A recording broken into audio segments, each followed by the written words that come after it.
अस्सलाम वालेकुम। आज हम ऑक्सफोर्ड मॉडर्न इंग्लिश बुक 2 का एक यूनिट देखने जा रहे हैं जिसका नाम है पीटर रैबिट, जो कि एक मशहूर कहानी है जिस पे मूवी भी बन चुकी है, कार्टून्स भी बन चुके हैं बच्चों के। तो उसका एक सीन है जो कि हम यहाँ पे आज देखेंगे।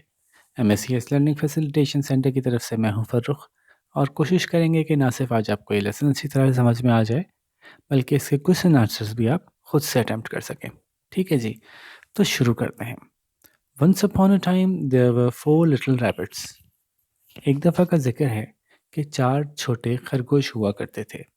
Their names were Flopsy, Mopsy, Cottontail and Peter. उनके नाम थे Flopsy, Mopsy, Cottontail और Peter.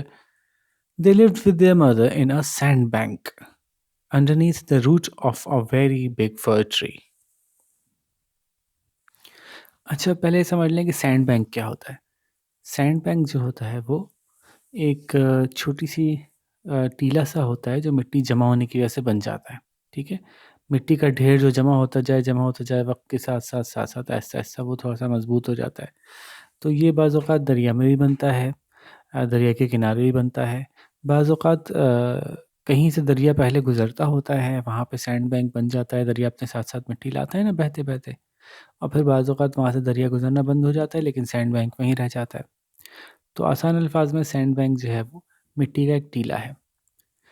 ठीक है, तो they lived with their mother in a sand bank. वो रहते थे एक ऐसी जगह पे जो कि एक सैंड बैंक था, एक मिट्टी का एक टीला था, underneath the root of a very big fir tree, जो कि नीचे था, एक बहुत बड़े से फर ट्री के नीचे था, उसकी जड़ों के बिल्कुल नीचे। ठीक है, एक दरख्त उगा हुआ था, यूँ समझें सैंड बैंक के ऊपर एक बड़ा सा।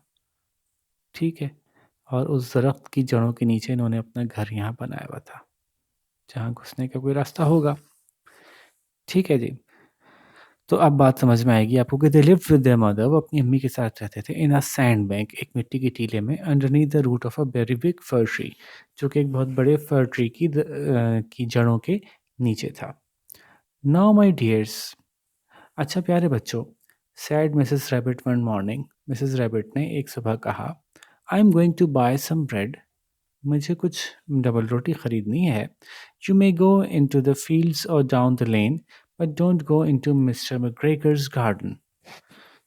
यानी वो डबल रोटी लेने जा रही थी, तो उन्होंने बच्चों को इंस्ट्रक्शंस दी कि you may go into the fields, तुम चाहो तो खेतों की तरफ चले जाना खेलने कूदने के लिए, और डाउन द लेन या सड़क के साथ साथ आगे चले जाना, कोई मसला नहीं है, but don't go into Mr McGregor's house, Mr McGregor's garden, Mr McGregor के गार्डन में बिल्कुल नहीं जाना।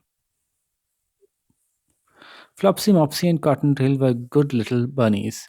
फ्लॉप्सी मॉप्सी और कॉटनटेल बहुत अच्छे छोटे छोटे रैबिट्स थे, खरगोश थे। They went down the lane to gather blackberries, तो वो सड़क के साथ साथ आगे चले गए ब्लैकबेरीज जमा करने के लिए। But Peter was very naughty, लेकिन पीटर तो बहुत ही शैतान था। He ran straight forward, he ran straight away to Mr McGregor's garden, वो तो सीधा ही मिस्टर मैकग्रेगर के बाग में की तरफ भागा, and squeezed in from under the gate, और वो जो गेट था उनका दरवाज़ा था उसके नीचे से घुसा के अंदर दाखिल हो गया। स्क्वीज्ड इन, घुसा के दाखिल हो गया। First he ate some lettuce and some French beans, पहले उसने कुछ लेटस खाई, उसके बाद कुछ फ्रेंच बीन्स खाए। Then he ate some radishes, फिर उसने कुछ रेडिशेस खाई। Then feeling rather sick, he went to look for some parsley, और फिर कुछ थोड़ा सा उसको मतली मतली सी होने लगी, तो वो पार्सले को की तलाश में निकल पड़ा। अच्छा, अब ये क्या चीज़ें थीं जो उसने खाई? लेटस क्या होती है, फ्रेंच बीन्स क्या होते हैं, रेडिशेस क्या होती हैं, और पार्सले क्या होता है? तो ज़रा मैं आपको दिखाता हूँ। जी, तो लेटस जो होती है वो होती है जनाब, मैंने तस्वीरें निकाली आपके लिए, जिसको हम कहते हैं सलाद, सलाद के पत्ते। ठीक है, ये बहुत पसंद होती है इनको, खरगोशों को। और दूसरा जो लफ्ज़ आया था, आप देखिए इसमें वो आया था फ्रेंच बीन्स। फ्रेंच बीन्स को हम लोग कहते हैं फलियाँ। ये देखिए मैंने निकाल के रखी हैं आप लोगों के लिए। ये फ्रेंच बीन्स हैं, ठीक है? तो फलियाँ भी हमारे यहाँ खाई जाती हैं, ठीक है? तीसरा जो लफ्ज़ आया था वो आया था रेडिशेस। रेडिशेस को हम लोग मूली कहते हैं, ठीक है? मूली मुख्तलिफ़ रंगों की होती है, आम तौर पे हमारे यहाँ वाइट होती है, ठीक है? थोड़ी-सी कड़वी-सी होती है लेकिन खाने में मज़े की होती है। और चौथी चीज़ जो उन्होंने कही थी वो थी पार्सले। और पार्सले जो होता है वो हमारे यहाँ समझ लें कि हरा धनिया की तरह की एक चीज़ होती है। एग्जैक्टली हरा धनिया नहीं होता, लेकिन हरा धनिया की टाइप के पत्ते होते हैं जो कि खाने में जायका पैदा करने के लिए इस्तेमाल किए जाते हैं। ठीक है जी। तो जो नाम आए मैंने कहा साथ साथ आपको शक्ल भी दिखा दूँ। तो सबसे पहले उसने कुछ लेटस खाई, कुछ सलाद खाया, फिर कुछ फलियाँ खाईं, then he ate some radishes, फिर उसने कुछ मूली खाई। देन फीलिंग रादर सिक, अब फिर कुछ थोड़ा-सा उसको कुछ उबकाई सी आने लगी, कुछ थोड़ा मतली होने लगी। He went to look for some parsley, तो उसने वो तलाश में निकला कुछ पार्सले की। But but round the end of a cucumber frame he met Mr McGregor. लेकिन अभी वो मुड़ ही रहा था क्यूकम्बर के फ्रेम, यूँ कह लें कि वो बाग जो था उसमें मुख्तलिफ चीज़ें जो उगी हुई थी मुख्तलिफ कॉर्नर्स मुख्तलिफ सेक्शन में उगी हुई थी। तो कहीं जो है वो उन्होंने बेलों को उगाने के लिए कुछ फ्रेम्स वगैरह बनाए हुए थे, कहीं जो है वो ऐसी स्ट्रेट ज़मीन थी जहाँ पे कि कुछ ज़मीन के नीचे करीब उगने वाले पौधे उगे हुए थे।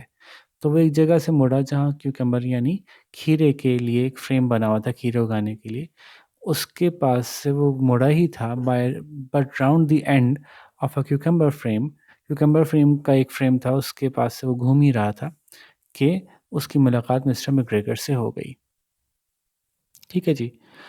गोइंग राउंड समथिंग का मतलब किसी चीज़ के पास से घूमना। The end of a cucumber frame का मतलब क्यूकम्बर का जो फ्रेम बना हुआ था उसके उसके बिल्कुल एंड से, उसके बिल्कुल आखिर से वो घूम रहा था, तो उसकी मुलाकात मिस्टर मैकग्रेगर से हो गई। अब क्या होगा जनाब?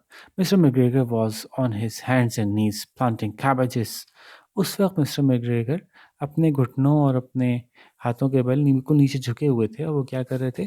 वो कैबेजेस को प्लांट कर रहे थे, यानी गोभियाँ ज़मीन में बो रहे थे ताकि उसकी मदद से मज़ीद गोभियों के पौधे उगें। He jumped up and ran after Peter. वो छलांग मार के खड़े हुए और पीटर के पीछे भागे, waving a rake and calling out stop thief. वो अपना रेक जो है ना उसको हिला रहे थे, हवा में लहरा रहे थे और चिल्ला रहे थे, रुक जाओ चोर।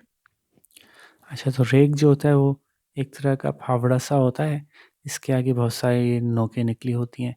ये ज़मीन को लेवल करने या उसके अंदर थोड़े से लाइनें बनाने के या बाज़ औक़ात पत्ते जमा करने के मुख्तलिफ़ कामों में इसको लेते हैं लोग, ठीक है। तो बहरहाल वो उसके पीछे लो उठा के भागे और चिल्लाने लगे, ओ चोर चोर पकड़ो इसको, रोको। Peter was most dreadfully frightened and rushed all over the garden. Peter उस वक्त बहुत ज़्यादा डर गया था, बहुत ही बहुत डर गया था और इधर-उधर भागा वो चारों तरफ बाग में बचने के लिए ज़ाहिर। तो फ्राइटेंड का मतलब तो खौफ़ज़दा हो गया था, ड्रेडफुली का मतलब होगा बहुत ज़्यादा ही कि चीज़ को कोई खौफ़नाक चीज़ होती है ना तो उसको ड्रेडफुल कहते हैं। इसको देख के जो आपको कँपकँपी आ जाए। तो बहुत ज़्यादा वो खौफ़ज़दा हो गया उनके पीछे, वो मारने के लिए निकले ज़ाहिर है उसके पीछे। तो वो रश्ड ऑल ओवर, इधर-उधर भागा पूरे बाग में। He had forgotten the way back to the gate. वो भूल गया था रास्ता वापस उस गेट तक का, दरवाजे तक का जहाँ से कि वो आया था। He lost one of his shoes in the cabbage bed. और वो जो कैबेज बेड यानी वो जो जगह बनाई जाती है जहाँ पे कि कोई चीज़ बोई जाती है, कोई फसल, उसको भी बेड कहते हैं। तो वो जो कैबेज जिसको गोभियों को बोने की जगह उन्होंने बनाई थी, वहाँ पे अपना एक जूता भूल गया वो, उससे मिस हो गया। He lost the other shoe amongst the potatoes.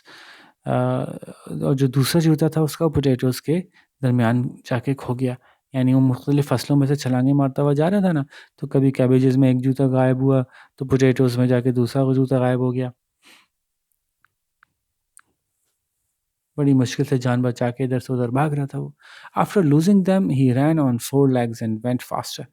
जब उसके जूते उससे खो गए, जूते निकल गए तो फिर वो भागने लगा। आफ्टर लूज़िंग देम, जब उससे वो दोनों खो गए उसके जूते, he ran on 4 legs and went faster. वो भागने लगा चारों टाँगों पे और फिर ज़्यादा तेज़ भागा। यानी उससे पहले वो 2 टाँगों पे भाग रहा था, मतलब कुछ इंसानों की तरह। Unfortunately he ran into a gooseberry net. लेकिन बस बदकिस्मती से वो जाके निकला गूसबेरी नेट के अंदर घुस गया। रैन इनटू समथिंग मतलब किसी से टकरा जाना। तो ही रैन इनटू गूसबेरी नेट, वो गूसबेरी नेट से टकरा गया। अब गूसबेरी नेट क्या होता है? तो गूसबेरीज़ जो होती है ना वो एक तरह की बेरीज़ होती हैं ग्रीन कलर की। उनको जहाँ उगाया जाता है बाज़ औक़ात उनके चारों तरफ एक कपड़ा सा बाँध दिया जाता है ताकि कोई ऐसे शरारती जानवर जो हैं वो अंदर ना घुसें। तो वहाँ एक नेट लगा हुआ था गूसबेरीज़ के पौधों के अराउंड, वो जाके उसमें घुस गया। उससे टकरा गया and got caught by the large buttons on his blue jacket. और उसकी जो ब्लू जैकेट थी उसके बड़े बड़े जो बटन थे वो उस नेट के जो सुराख होते हैं, नेट ऐसे होता है ना, इस तरह से नेट होता है, तो नेट के सुराखों में जाके बटन फंस गए and got caught by the large buttons on his blue jacket. और जाके वो फंस गया अपने बड़े बड़े बटनों की वजह से जो कि उसकी ब्लू जैकेट में थे। Mr McGregor came up with a sieve. Mr McGregor जो है वो एक सीव, एक छन्नी सी उठा के लेके आए। He tried hard to put it on top of Peter. उन्होंने बड़ी कोशिश की, बड़ी मेहनत की कि वो किसी तरह से उसको पीटर के ऊपर रख दें, but Peter wriggles out just in time. लेकिन पीटर बड़ी मुश्किल से मचलता हुआ निकल गया, बिल्कुल आखिरी मौके पे, बिल्कुल आखिरी लम्हों में निकल गया। He left his jacket behind him, और अपनी जैकेट भी उसने अपने पीछे छोड़ दी। तो लो जी, जूते तो पीछे रह ही गए थे दोनों, उसकी जैकेट भी अब पीछे रह गई। Peter rushed into the tool shed. Peter भाग के टूल्स शेड, यानी जहाँ औजार रखे जाते हैं उसका एक शेड बनाया था, छोटा सा स्टोर होता है, वहाँ घुस गया and jumped into a can. और एक कैन एक में के अंदर जाके उसने छलांग लगाई। It would have been a beautiful thing to hide in, but it was full of water. छुपने के लिए एक बड़ी खूबसूरत चीज़ होती वो, लेकिन मसला ये था कि वो तो पानी से भरी हुई थी। Mr McGregor was quite sure that Peter was somewhere in the tool shed. Mr McGregor काफ़ी, उनको यकीन था इस बात का, ही वॉज क्वाइट श्योर, उनको काफ़ी यकीन था इस बात का कि पीटर जो है कहीं ना कहीं टूल शेड में ही है, औजारों का जो उनका कमरा था छोटा सा, उसमें ही कहीं है। Was he hiding underneath the flower pot? क्या वो फ्लावर पॉट के नीचे छुपा हुआ है? He began to turn them over one by one. तो वो जो फूलों की उन्होंने छोटे छोटे गमले बनाए हुए थे, फ्लावर पॉट्स, उनको एक एक करके उन्होंने पलटना शुरू किया, उलटना शुरू किया कि इसके नीचे तो नहीं है, इसके नीचे तो नहीं। I'm going to find you and teach you a lesson. मैं तुम्हें ढूंढ ही लूंगा और फिर तुम्हें सबक सिखाऊंगा, he called out, उन्होंने चिल्ला के कहा। Just then Peter sneezed. कचिशू! और उसी वक्त जो है वो पीटर को छींक आ गई। अच्छू! Mr. McGregor chased Peter, but just in time, Peter jumped out of a window. Mr. McGregor फिर पीटर के पीछे भागे, लेकिन बिल्कुल आखिरी मौके पे जब पकड़ने ही वाले थे, तो just in time का मतलब होता है बस बिल्कुल आखिरी मौके पे। तो बिल्कुल आखिरी मौके पे जबकि उसको पकड़ने ही वाले थे, Peter jumped out of a window. Peter एक खिड़की से छलांग मार के निकल गया। The window was too small for Mr McGregor. वो खिड़की मिस्टर मैकग्रेगर के हिसाब से बहुत छोटी थी, मतलब वो उसमें से छलांग मार के नहीं निकल सकते थे। And he was tired of running after Peter, और वो पीटर के पीछे भाग भाग के थक भी गए थे। तो क्या किया उन्होंने? He went back to his work. तो फिर वो वापस अपने काम पे चले गए, पीटर के पीछे मजीद भागना बंद कर दिया। Peter ran and ran till he got home. Peter भागा, इतनी देर तक भागा यहाँ तक कि वो अपने घर पहुंचा। He did not stop, he did not look back. वो बिल्कुल ना रुका, उससे पहले पहले ना उसने मुड़ के देखा। When he got home, he was so tired that he flopped down upon the nice soft sand on the floor and he was safe in the rabbit hole. और जब वो घर पहुंचा तो वो इतना थक गया था कि बस जाके वो उल्टा जाके लेट खा, बिल्कुल गिर पड़ा समझे अपने, वो जो बड़ी बड़ी अच्छी सी नरमा नरम मिट्टी थी उस ज़मीन पे जो फर्श पे थी, और वो वापस अपने घर में रैबिट होल में, रैबिट्स का जो सुराख होता है जहाँ वो रहते हैं उसमें जाके महफूज महसूस कर रहा था। Peter was not very well during the evening. तो शाम के वक्त पीटर बहुत ज़्यादा अच्छा नहीं महसूस कर रहा था, उसकी तबीयत ठीक नहीं थी। His mother put him to bed and gave him a dose of camomile tea. और उसकी अम्मा ने जो है वो उसको बिस्सा पे लिटाया, तो उसकी अम्मी ने उसको जो है वो बिस्सा पे लिटाया, उसको जो है वो कैमोमाइल टी जो है वो एक तरह की हर्बल टी होती है, कुछ पौधे पत्ते और फूल होते हैं, उनको उबाल के उनकी चाय सी बनाई जाती है, जो बहुत सी बीमारियों में फ़ायदेमंद होते हैं। तो उन्होंने वो इसको दिया, डोज ऑफ कैमोमाइल टी, कुछ थोड़ी सी खुराक जो है वो कैमोमाइल टी की उसको दी कि भाई अब पियो तुम, शाबाश। Flopsy Mopsy and Cottontail had bread and milk and blackberries for supper. जबकि खाने के लिए फ्लॉप्सी मॉप्सी और कॉटनटेल को दूध मिला, ब्रेड रोटी मिली, दूध मिला, और ब्लैकबेरीज मिली खाने में। They had been good rabbits, उनके वो तो बहुत अच्छे खरगोश हुए रहे थे, उन्होंने तो सारा दिन बहुत अच्छा गुजारा था, तमीज़ से रहे थे। और पीटर को जो है वो दवा मिली या दवा पीनी पड़ी। तो ये एक छोटा सा इंसिडेंट उठाया इन्होंने पीटर रैबिट का। आगे बड़ी मज़ेदार कहानी है इससे पीछे भी और इसके आगे भी कि क्या कैसे हुआ था, क्या हुआ था, और किस तरह से उसने जो है वो आगे क्या-क्या शरारतें की और आगे उनका क्या अंजाम हुआ उन शरारतों का। तो ये बड़ी मज़ेदार सी कहानी है। अगर आप चाहें तो उसको पूरा पढ़ भी सकते हैं और इसके कार्टून भी मौजूद हैं, तो वो कार्टून भी देख सकते हैं। तो यहाँ पे उम्मीद है कि बात समझ में आ गई होगी। हम अब चलते हैं क्वेश्चन आंसर्स की तरफ, और क्वेश्चन आंसर्स के बारे में हमेशा कहता हूँ कि वो तो आपने खुद अटेम्प्ट करने हैं। बस मैं अच्छे से समझा दूँगा और आप उसके आंसर्स खुद लिखिएगा। और जब आप आंसर्स खुद लिखेंगे तो एक तो आपको एग्ज़ाम में भी ज़्यादा तैयारी नहीं करनी पड़ेगी, क्योंकि जो खुद लिखे होते हैं जवाब वो तो याद भी रह जाते हैं, है ना भाई? और आपके टीचर्स और पेरेंट्स भी बहुत खुश होंगे कि वाह भाई बच्चे खुद जवाब लिख रहे हैं, ठीक है ना? बस हम करेंगे ऐसे कि मैं क्वेश्चन एक्सप्लेन करूँगा, आप फिर वहाँ वीडियो पॉज़ करके उसका जवाब लिखिएगा मेरी बात समझने के बाद, फिर नेक्स्ट क्वेश्चन पे चलिएगा। तो शुरू करते हैं question number A. What were the names of Mrs rabbits children? तो बहुत आसान सवाल है। द नेम्स ऑफ, ये देखें पहला लेटर है तो पहला लफ्ज़ है तो उसका फर्स्ट लेटर कैपिटल होगा, है ना? The names of Mrs rabbits children were, क्या थे? तो चारों बच्चों के नाम लिख दीजिएगा, वो तो अभी शुरू में हमने देखे थे कितने आसान थे, है ना भाई? तो शाबाश, वीडियो पॉज़ करके जवाब लिखिए, फिर हम नेक्स्ट क्वेश्चन पे चलते हैं। Question number B, where did the rabbits live? Rabbits कहाँ रहते थे? देखिए जब सवाल में डिड होता है ना, तो वो आने वाले वर्ब में आने वाले एक्शन वर्ड को पास्ट कर देता है, माज़ी में ले जाता है। तो इसका जवाब होगा द रैबिट्स, अच्छा टी तो कैपिटल हो गया, लिव की पास्ट टेंस होगी LIVED, lived. The rabbits lived, कहाँ रहते थे भाई? वो बता दीजिए, यहाँ पे डैश डैश डैश में डाल देता हूँ। इस डैश में आप लिख दीजिएगा कि रैबिट्स कहाँ रहते थे। ये देखिए कहाँ लिखा हुआ है, ये लिखा हुआ है रैबिट्स कहाँ रहते थे। ठीक है, कहाँ रहते थे देखें, सारी बात यहाँ लिखी हुई है। ये बात यहाँ से आप वहाँ पे लिख सकते हैं, बहुत आसान है तो। ठीक है, बस शुरू कैसे करेंगे? द रैबिट्स लिव्ड करके शुरू करेंगे और आगे वो बात लिख देंगे। ये शाबाश लिखिए, फिर हम नेक्स्ट क्वेश्चन पे चलेंगे। आप वीडियो पॉज़ कर लीजिए। Question number C, what did Mrs Rabbit tell the children to do? Mrs Rabbit ने बच्चों को क्या कहा करने के लिए? तो अगेन सवाल में डिड है। सवाल में डिड होता है तो आने वाला एक्शन वर्ड पास्ट टेंस में हो जाता है। तो मिसेस रैबिट टेल के बजाय क्या होगा? Told, TOLD। Mrs Rabbit told the children to, क्या करना होगा बच्चों को? अब ये देखते हैं पीछे क्या कहा था भाई, आपको याद तो होगा वैसे क्या कहा था। उन्होंने कहा था कि तुम यहाँ जा सकते हो फील्ड्स में और लेन डाउन द लेन जा सकते हो, लेकिन मिस्टर मैकग्रेगर के गार्डन नहीं जा सकते। तो हम ऐसे लिखेंगे कि इन द फील्ड्स जाओ या डाउन द लेन जाओ, लेकिन नहीं जाओ मिस्टर मैकग्रेगर के गार्डन। ये बात ये अच्छी तरह से गौर से देख लें यहाँ पे, क्योंकि मैं वहाँ जब आपके पास नहीं बताऊँगा। देखिए, Mrs Rabbit told the children to के फील्ड में चले जाओ, लेन में चले जाओ, लेकिन मिस्टर मैकग्रेगर के गार्डन में नहीं जाना।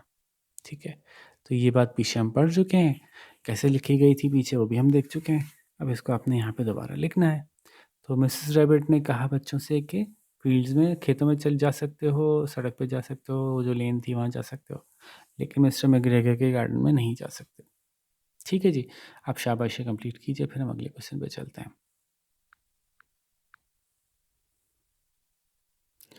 Question number D, where did Peter go? Peter कहाँ गया?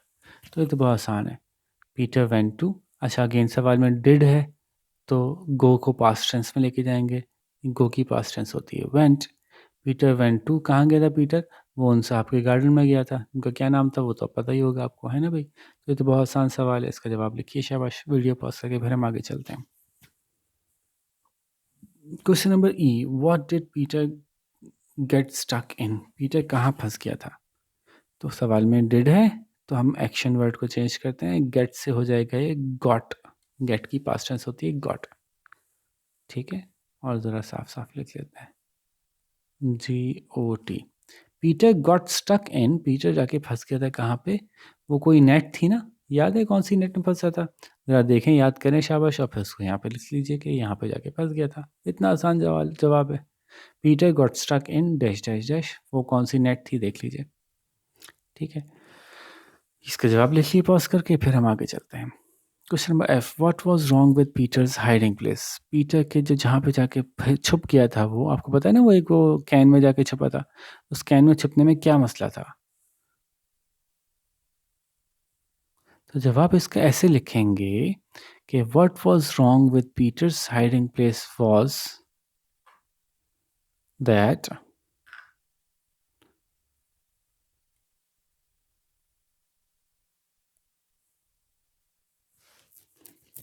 और फिर आगे बता दीजिए क्या मसला था। उसमें पानी था, है ना, वो भरी हुई थी पानी से। तो वो भरी हुई थी पानी से, अभी कैसे लिखेंगे देखें, ये बात यहाँ मौजूद भी है, आप चाहें तो यहाँ से भी देख सकते हैं। ये देखें, वो भरी हुई थी पानी से।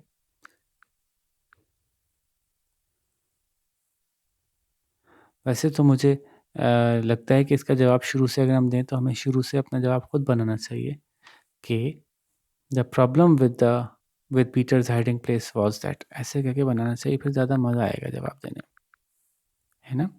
इस सवाल का जवाब अगर आप दें तो ऐसे ज़्यादा मज़ा आएगा कि द प्रॉब्लम विद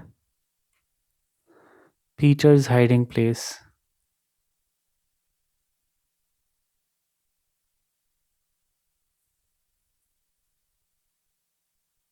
क्या मसला था, वाज दैट, मसला ये था कि, अब आगे आप वो लिख दीजिएगा, वो भरा हुआ था पानी से। इसकी इंग्लिश आप बता ही सकते हैं क्योंकि पीछे लिखी हुई भी है, वहाँ से देख के भी आप आराम से देख बता सकते हैं। वैसे आपको याद भी होनी चाहिए थी, अब तक कितनी दफ़ा हमने देख ली, ठीक है। तो अब इसका जवाब कंप्लीट कीजिए, शाबाश, फिर हम आगे चलते हैं। जहाँ भी कहीं आपको लगे कि आपको मैं थोड़ा तेज़ चला गया, दोबारा सुनने की ज़रूरत है, वीडियो पॉज़ करके रिवाइंड कर लिया करें, पीछे चले जाया करें, दोबारा सुन लिया करें, इसमें तो कोई मसला ही नहीं है। नेक्स्ट क्वेश्चन है जनाब, name 4 plants that mister McGregor had in his garden. बहुत आसान है, तो इसका जवाब ऐसे शुरू करेंगे, of names of 4 plants that Mr. McGregor had in his garden are, दोबारा देखें, names of 4 plants that Mr. McGregor had in his garden are, और फिर वो 4 पौधों के नाम लिख दीजिए। मैंने आपको उनकी तस्वीरें भी दिखाई थी, शक्लें भी दिखाई थी, बल्कि और भी पौधे थे, तो जितने भी थे उनमें से किसी भी 4 के नाम लिख दीजिएगा, जवाब कंप्लीट हो जाएगा। ठीक है, शाबाश, पॉज करके इसको लिखिए, फिर हम नेक्स्ट क्वेश्चन पे करते चलते हैं, लास्ट क्वेश्चन पे।